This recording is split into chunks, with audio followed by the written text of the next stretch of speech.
One idea behind the development of Istoriam was to provide predefined timelines that users can add to their own timelines to complete or complement them. You can check which predefined timelines are available by opening the in-app purchases window under the Buy menu. You can add a predefined timeline to your own timeline in a trial mode first to review its content, and buy it only if you like that content. You can cancel the trial at any time. An information button is associated with each predefined timelines that will display some information about the timeline and provides a link to a short demo video. If you opt to try or buy a predefined timeline, the records and filters of that timeline will be added to your own open timeline.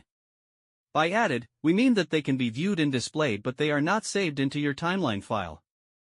Hence, and in case you are saving your records in different Istoriam files, the predefined timeline is available for you to use with all your timelines. Bought predefined timelines can be activated or deactivated. When activated, the timeline records will be visible in your timeline, dependent on the applied filter. When deactivated, all the timeline records will be hidden. This provides a mechanism to control which of the predefined timelines to include in your timeline at a given time. The activation or not of a predefined timelines can be done in the same in-app purchases window.